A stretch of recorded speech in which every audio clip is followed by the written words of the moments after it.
Well, welcome everyone. This is the 5th day of our 10-day gathering here in Todos Santos, Mexico, 2019. It's December 5th.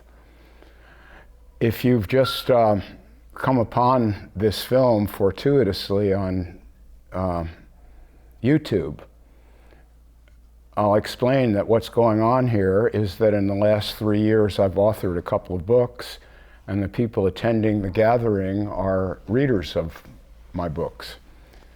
I'd like to show these to the camera. You can get a shot of this one. This is called The 10,000 Things. This is the first book, and it's available in English, Spanish, and German, and in a couple of different editions in English. This is the one with the photographs in it. It's kind of pricey, but there's a Kindle edition of this that's under $5 if you like the photographs. There's another print edition that's considerably less expensive but lacks the photographs. And the second book is called Depending on No Thing. This is fairly new, hot off the presses in October. And this is currently being translated into Spanish and soon to be translated into German also.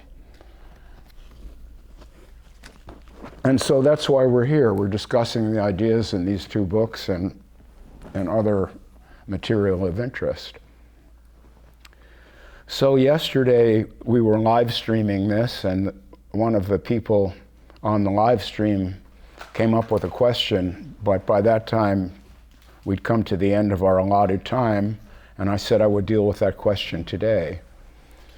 And I will, but before getting to that question, I'd like to say my last words about Mooji.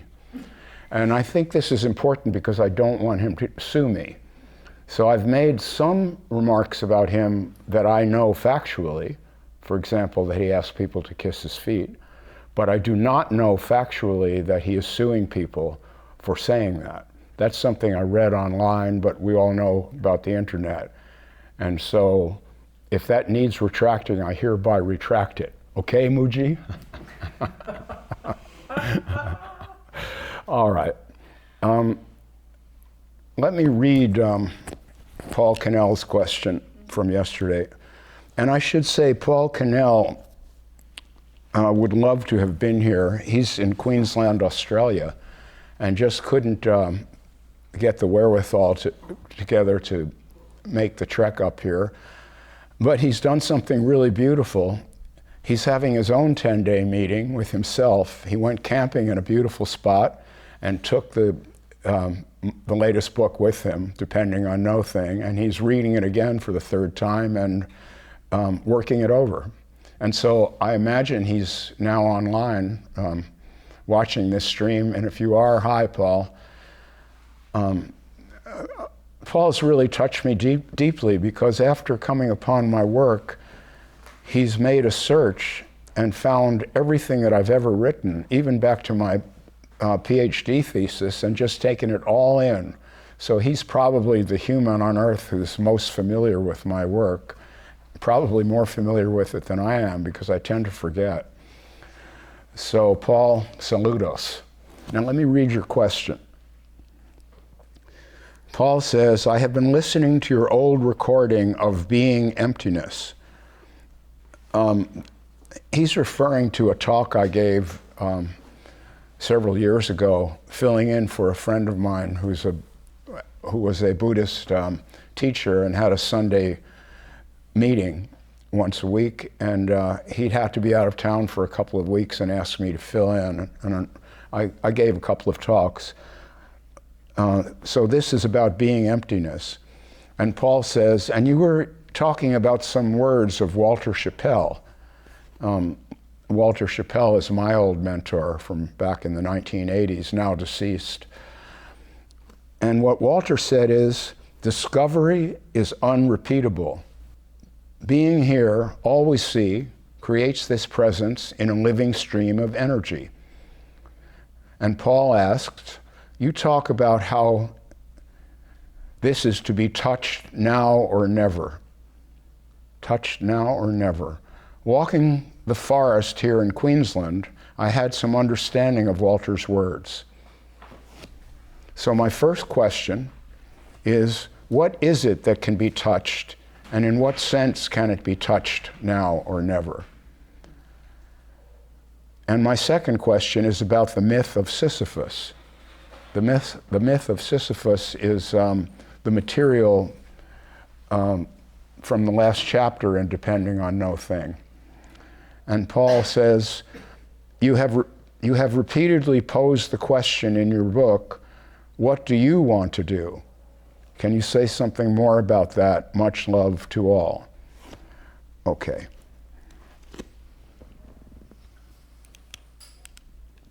So, being here, all we see, creates this presence in a living stream of energy.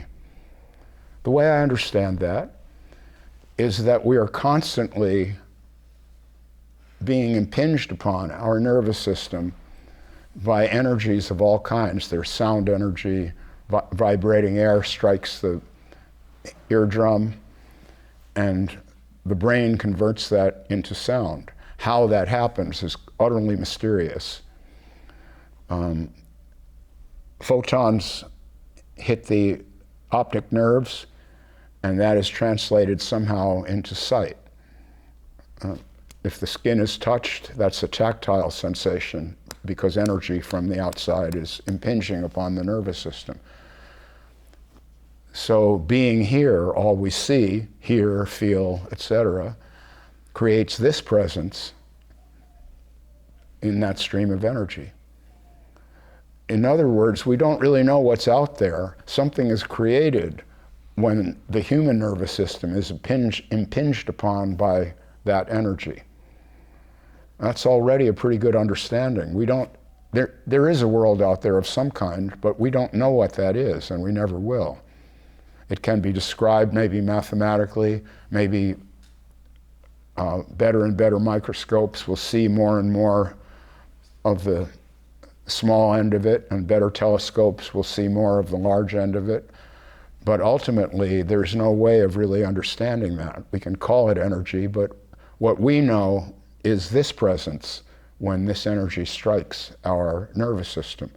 So the world that we see is a combination of energy and the human nervous system. So Paul is asking, so then when I gave this talk on being emptiness, one point I made was, you either see this now or never. What I mean by that is, each instant has its impressions. You can get them in the instant, but if you don't, if your mind is otherwise occupied, let's say with worries about how to pay the rent, you will miss this moment entirely. You'll be lost in a sphere of worry and concern, which is just thought, has nothing really to do with the material world. And then you've missed this moment. So the skillful liver of this life tries to spend as much time as possible touching this world and not lost in worries and concerns, thoughts. I think that's clear. Mm-hmm. Yes? Yeah. Okay. His second question was that I often encourage people by asking them, what do you want to do? And that's very simple. What I mean is, we've been told all our lives what we should do and must not do. And I'd like to drop all that and just ask myself, Robert, what do you want to do? Not what should you do, not what is it right to do or wrong to do, none of those questions. But first, what do you want to do? And that requires looking deeply into your own heart, your own mind, and really seeing what you want, not what you have been educated to want, not what you're afraid of missing out on, but what you really want. And it's my understanding that to the extent that one focuses upon that, what I really want, everything clarifies quickly, because you may find that it's not much, and that what you really want is here right now, and that's what I call being awake. And one of the chapters in Depending on No Thing is called Loneliness. And I won't read the whole thing because it's a long and wide-ranging chapter.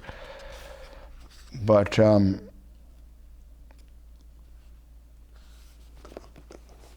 I got to the point here where I said that I often find myself alone in my view of the world. No one wants to agree with it. And I say that might feel lonely, but what is the alternative? Drink the Kool-Aid? And then I go on to say, an old Sufi tale goes this way. One day the prophet Qadir met Moses, who told him that before long, all the water in the world would dry up and be replaced with new water, but that the new water would make people insane. So Qadir began to preach, to save yourselves, you must stockpile all the water presently here on earth. Save the old water, and you will be saved from madness. But among the multitude who heard Qadir preach, only one very bright man heeded his advice. That man collected all the water he could. He went to rivers, streams, ponds, and pools, and drew water from every well in the area. He filled any container he could find and hid the old water in a secret cave. Then one day, just as Qadir had foretold, the rivers stopped flowing, and the wells, ponds, and pools dried up. No matter where people looked, there was scant water to be found. One man who had heeded Qadir, the one man who had heeded Qadir, taking care to make sure no one followed him, went to his cave and hid there, drinking the water he had accumulated. Soon it began to rain, and the rivers were once again flowing. The people who had been close to dying from thirst were delighted and appreciated water as they never had before. The man in the cave, confident that everything was fine again, left the cave and returned to the village. When he saw people drinking, he approached and called out, "Hello," but no one responded. Soon the man discovered that his neighbors had gone mad. They spoke an entirely different language from the one they had once spoken and had no memory of the time before the drought. The man tried in every way he could to tell them, but when he spoke, no one could understand him. To them, it appeared that he had gone mad. He tried to reason with them. That riverbed was only rocks and dust, he said. The well was dry, the lake was dust. The people asked himself, what is he saying? He could not understand their language, but he did understand the expressions on their faces. They stared at him as if he were the one who had gone mad. They shook their fists and shouted. Soon he became afraid. They would never remember the world as it had once been. They would never understand what he was trying to say. Qadir had been right. So he returned to the safety of his cave and back to his secret water. He refused to drink the new water that drove everyone mad. No, he would remain in the safety of his world with his own water. But as time went on, he felt lonelier and lonelier. No family, no friends, no one to talk to. One day his loneliness became too much to bear. He returned to the village and took a big drink from the community well. Instantly he could understand the language that the others were speaking and soon forgot all about his cave and the old water. His old friends were happy for him. You were out of your mind, they said, but now you are okay again. And because he no longer remembered, he did not dispute it.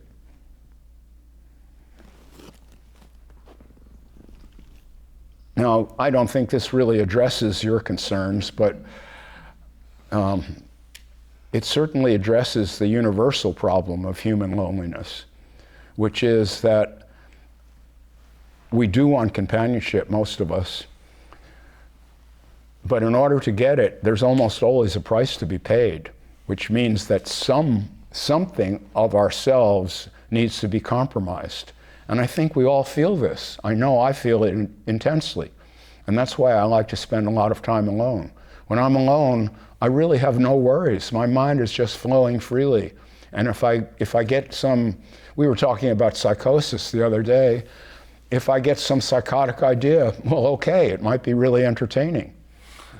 If I would confess that psychotic idea to my friend, the friend might begin to worry about me, and then I'd have to reassure him, and there'd be all of this mess stemming out of something that for me alone could just pass through, and I'd be on to the next thing. So I think there's a way of valuing loneliness, even the loneliness of old age, which you were saying, Kara, that you feel. I feel it too.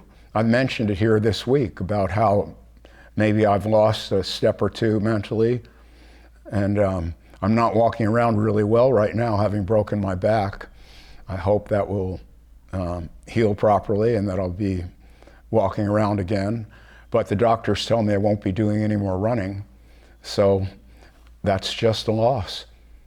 And as I've often said, the whole thing is a long goodbye. Eventually we're going to lose everything. All of us will. We're going to lose this body, we're going to lose this mind, we'll lose the people we love, the friends we have, all of our interests, all of our accomplishments. It's all just a long goodbye. And eventually we will turn our face to the wall and die, and all of that will be gone. Yes? Anyone disagree with that? Okay, so in the face of that, what do you want to do? That's the meaning of that question. In the face of the loss of everything,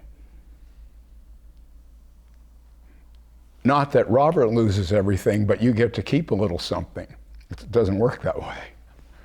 In the face of the loss of everything, what do you want to do?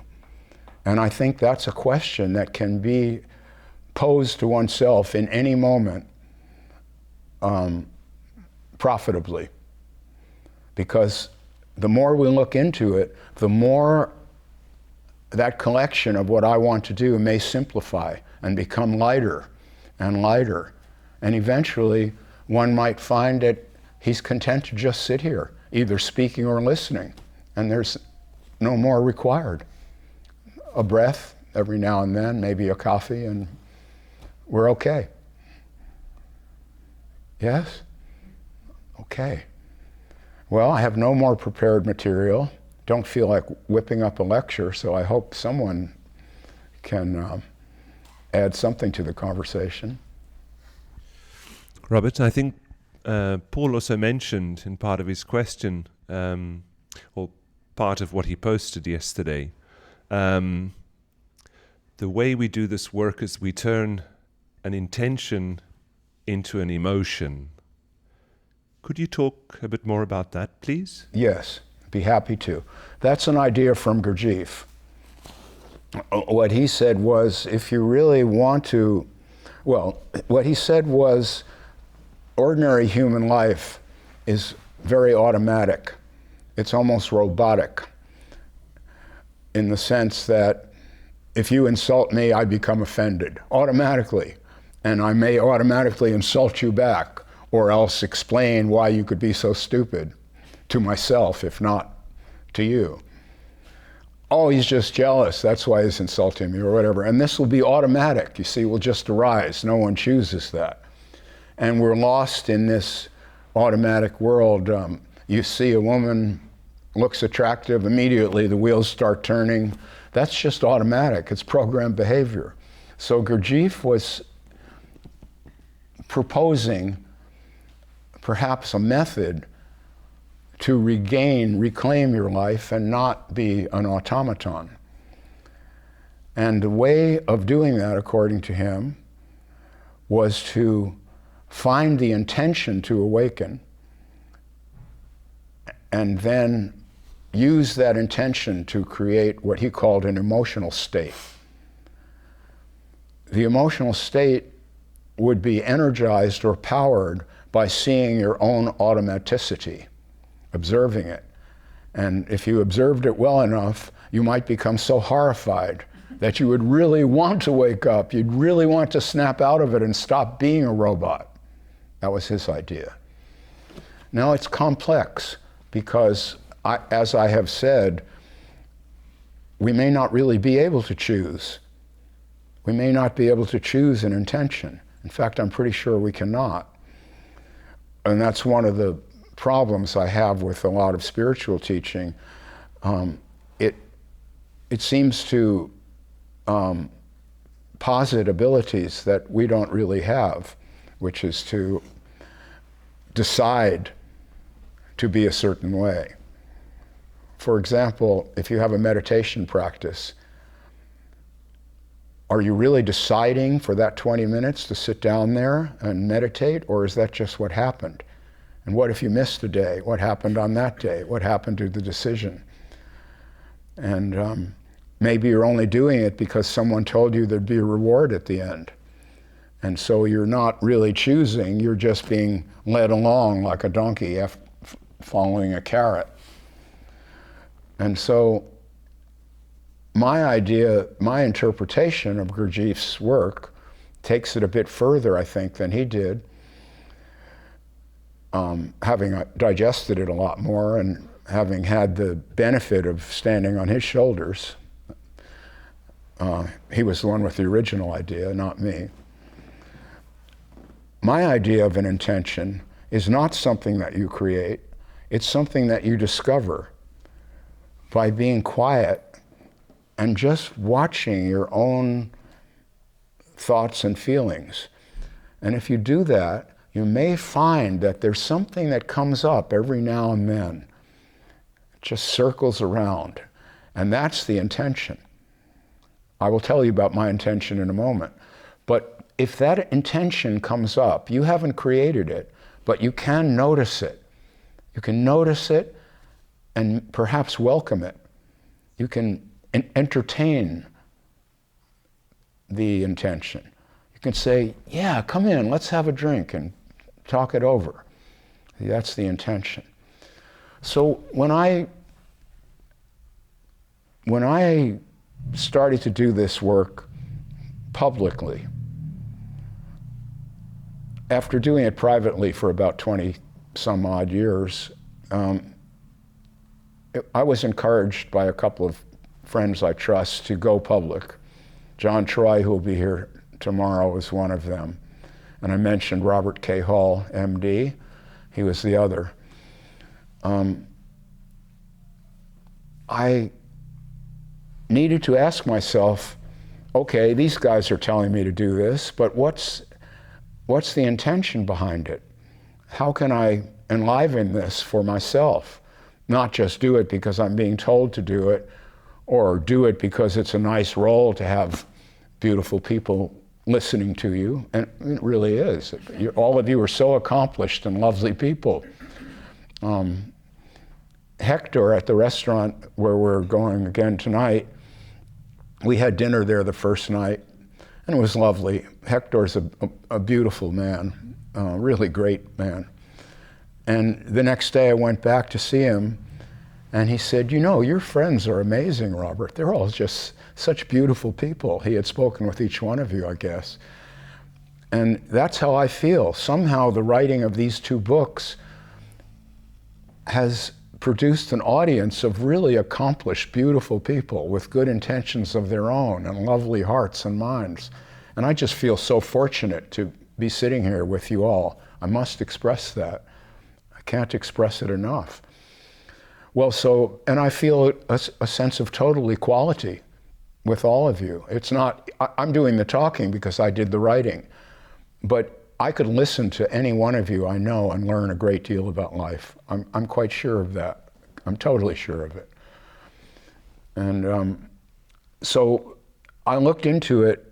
Okay, if I'm going to become a kind of a kind of speaker, what is the intention that I would have to bring to that work? And it's not to be famous or well rewarded. It really isn't. I don't need that. But what I do need is to have an intention that has a heart that will nourish me while I do this work and not be a subtraction and leave me tired and drained and unhappy, but will make me feel energized. And that intention is really simple. I intend to be totally honest. Totally honest. If someone asks me a question, I don't lie. And if I catch myself off the track, I will apologize if I can and say, you know, that thing I just said, or I said 5 years ago, I really can't stand behind that. That was a mistake on my part, or I know better now. So that each one of my words, I hope, will be as honest as I can make it. And when I said, well, I find myself awake in the present, I realized that that was an outrageous claim and really audacious, and yet it was honest. And I realized that by speaking that honesty, I was in a position to discuss what it means to be awake. Whereas if I were just telling you what some master from the last century meant by being awake, I would be in no position at all to discuss that. That's not my experience. And that's why I say that a Nisargadatta, who's a big hero, or a Ramana Maharshi, I'm not putting those guys down. I'm sure they were really great people. But I really can't validate what they were saying in my own being. I can't. I have looked at it and I don't agree with some of the things they said. So I have to be honest and just say the way I see these matters. And that's intention. It's not chosen. It arises, and you notice it because you're in a quiet state. You have time every day that you make just for yourself, not for getting what you want, not for schmoozing with your friends, not for reading a book, or none of that.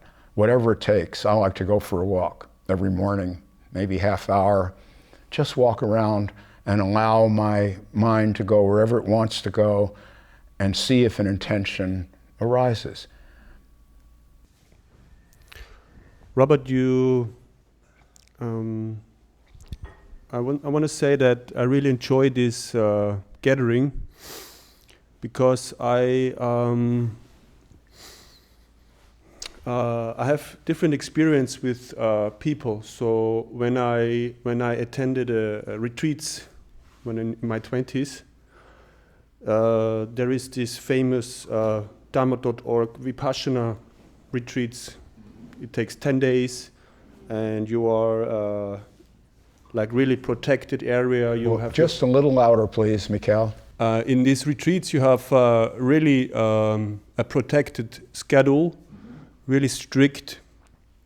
You have rules, and you are divided between men and women, and you meditate all day long, and you get to hear teachings of the Buddha, and you are really by your own, and you learn a technique of meditation.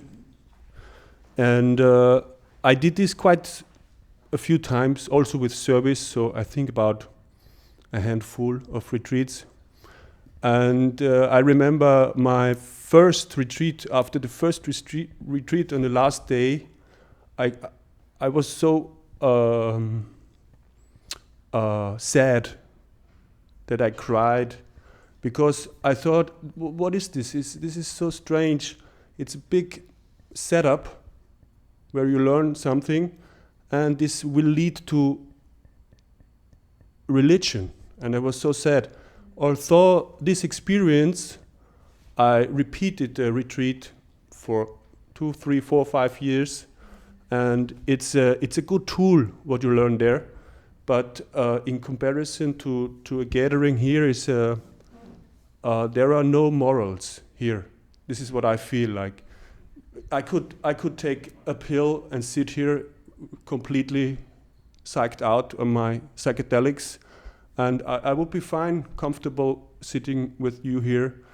And I won't do this, but it just feels so liberating that there is not a rule to you have to put on your shoes off and then you don't cross your legs in this direction because this does make the authority maybe like this. And I want you to talk about the topic of the moral, if you understand what I mean, because the morals, it's somehow in the society, and it's important to have a moral. Also, it's healthy, but it seems in some groups like here, it's not important. And it's just as it is, and we don't consider any rules. So maybe I want to hear your ideas about this. Okay. Good question. In classic Buddhism, there's what's called the Tenfold Noble Path. And this is right thought, right speech, right livelihood. The Eightfold Noble Path, thank you. See, I'm far from a scholar, and I can't even name the eight. But it's the Eightfold Noble Path is a moral textbook on how to live as a Buddhist practitioner. And the idea is that unless you follow these 8 precepts, you won't make real progress.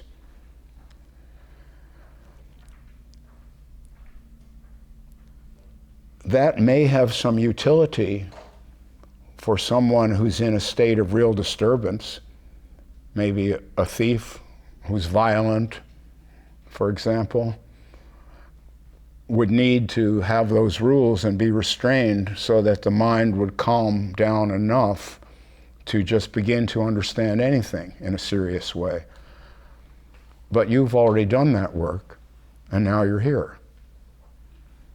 And here we don't need that. We trust one another not to be violent, not to be exploitative, not to use this situation to get over on the next person or whatever it is. We all trust one another in this room. Of course we do. And so the rules are not needed. All we need here is an open heart. So congratulations on moving up. And I think that's all it is.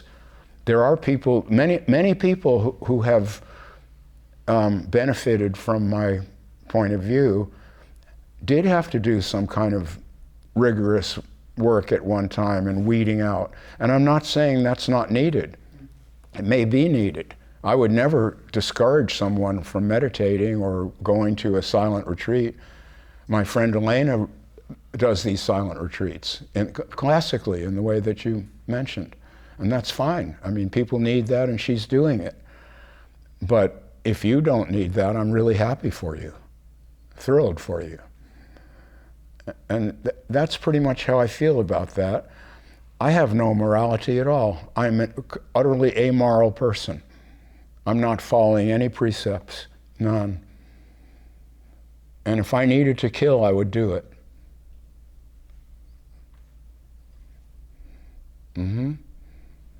If I wanted to be promiscuous more than I want to be married to Catania, then I would do that. And I wouldn't think this is bad spiritually. Here comes my darling Elena. Hey, Elena. Your ears must be burning, you were just mentioned. Yeah. That's why, huh? Oh, Elena, I love you so much. I love you too, Robert. So your name came up because Mikhail was talking about some silent retreats that he had attended, very rigorous, and he was asking me about morality. And then we got onto the Eightfold Noble Path, which I called the Tenfold Path, but I might need the extra 2. Probably do. I have a couple to spare, I can share them. Yeah.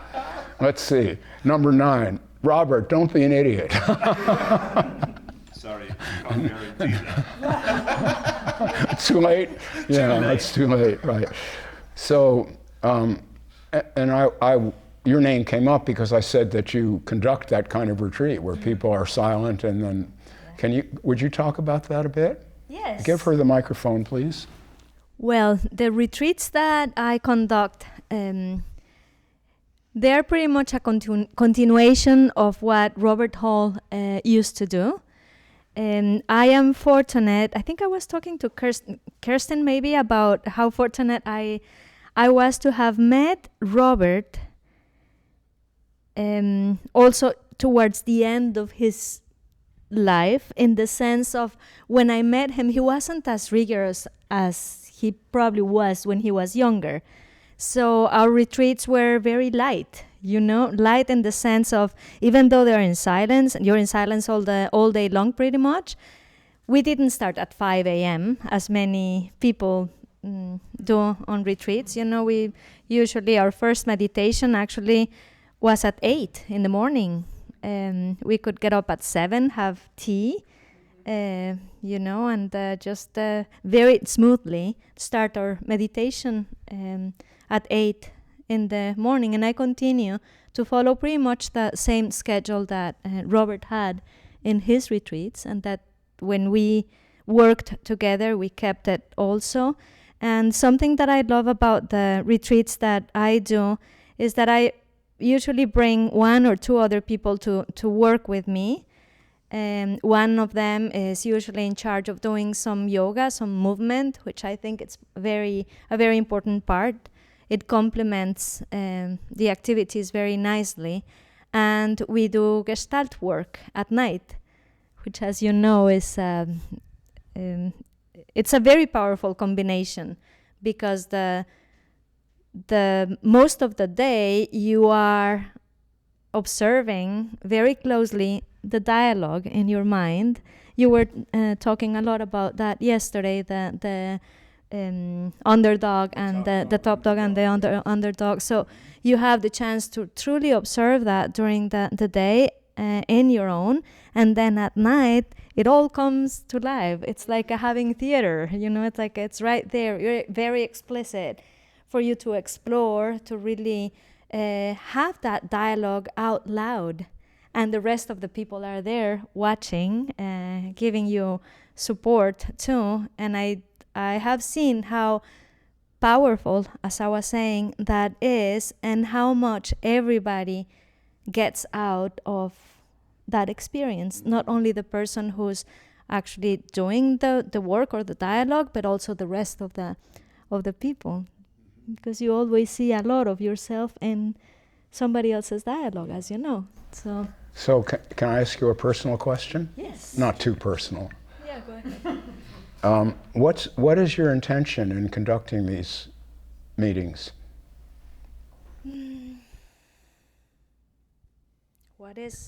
What is my intention? My intention is to continue to be of service. That's to continue my to intention. be observant. Of service. Of service. Service. Of service. That's Observant, yes, too. Observant, but of But to of be service. to be of service. Yeah, beautiful. Yeah, that is my Beautiful. intention. That was my intention as a psychotherapist. Exactly. To be of service. So, we were discussing intention. That's before you arrived. That's why I asked you that question. So Elena knows her intention. She didn't create that intention. She had that intention and discovered it. Am I right? Yes. So that's a real intention. Not that some spiritual teacher tells you must be of service, but that when you look silently into your own heart, that's what you find there. That doing that would allow you to relax, because you're doing something that's true to you. And so this question that Paul Cannell had about what do I mean by constantly asking, what do you want to do? That is what I mean by asking that question. I mean, look into your own being and see what it is that you really want. Not what someone tells you should want, but what you really want. Because that's the only way that there'll be enough energy there to power you through. Otherwise, probably going to run out of steam. Yes. Mm-hmm. The good group. Let's take a break, everyone.